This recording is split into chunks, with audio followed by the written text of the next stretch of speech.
ஒரே மாதிரி டேஸ்ட்டில் வடை சாப்பிடாம இன்றைக்கி நான் தயிர் வடை செய்ய போகிறேன். எப்படி செய்கிறதுங்கிறத பார்க்கலாமா? எப்பவும் போல் உளுந்து அரைச்சிக்க வேண்டியதுதான். இதில் பூண்டு, இஞ்சி, ஜீரகம் இடித்து சேர்த்துருக்கேன். குட்டியை சாப் பண்ண ஒரு பச்சை மிளகாய், மல்லித்தலை, கருவேப்பிலை, கடைசியில் 1 ஸ்பூன் மிளகு சேர்த்து கொஞ்சம் உப்பு சேர்த்து நல்லா அந்த மாவை மிக்ஸ் பண்ணிவிட்டு இப்போ உருட்டி எடுத்து எண்ணெயில் போட வேண்டியது தான். நானே சொல்லக்கூடாதுங்க, வடையில் நான் ரொம்ப ஃபேமஸ்ங்க. 2 வீடியோ போட்டிருக்கேன். நான் வடையில் எப்படி போட்டிருக்கேன்னு நீங்கள் வீடியோவில் போய் பாருங்கள். இன்றைக்கி ஒரே மாதிரி வடை போடக்கூடாதுங்கிறதுக்காக நான் தயிர் வடை போட போகிறேன்.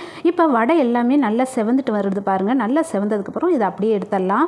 வடை பாருங்கள் இவ்வளோ குண்டு குண்டாக வந்திருக்குன்னு. என்னுடைய வீடியோவை பார்த்தீங்கன்னா இந்த மாதிரி தான் வடை வரும். இப்போ எல்லா வடையுமே பொரிச்சு எடுத்தாச்சுங்க. இப்போ செய்ய ஆரம்பிக்கலாம். 1 கப் தயிர் எடுத்திருக்கேன். இதில் கொஞ்சமாக கருவேப்பிலை, மல்லித்தலை, கொஞ்சம் உப்பு போட்டு நல்லா மிக்ஸ் பண்ணி எடுத்துக்கலாம். இப்போ தாளிப்பு அகலமான எண்ணெய் சட்டியில் கொஞ்சம் ஆயில், கடுகு, உளுந்தம்பருப்பு, 1 ஸ்பூன் ஜீரகம், வரமிளகாய், கையளவு கருவேப்பிலை, கொஞ்சம் பெருங்காயத்தூள் எல்லாமே நல்லா வெடிச்சு வந்ததுக்கப்புறம் நம்ம தயிரில் ஊற்றி நல்லா மிக்ஸ் பண்ணிக்கலாம். கொஞ்சம் தண்ணி ஊற்றி மிக்ஸ் பண்ணி ரெடி பண்ணி வச்சுக்கோங்க. சுட்டு வச்ச வடையை கொஞ்சம் தண்ணியும் பாலுமா மிக்ஸ் பண்ணி வச்சுருக்கேன். அதில் இந்த வடையை நல்லா முக்கி எடுத்து ஒரு தட்டையில் பரப்பிக்கலாம். அது மேலே தாளித்த தயிரை கொட்டி அது மேலே கொஞ்சமாக கேரட் துருவினது மேலே இந்த சிப்ஸை நல்லா நுணுக்கி கொட்டுறேன். எல்லாருமே பூவந்தி தான் போடுவாங்க. உங்களுக்கு கிடைச்சா போட்டுக்கோங்க. ட்ரை பண்ணி பாருங்கள்.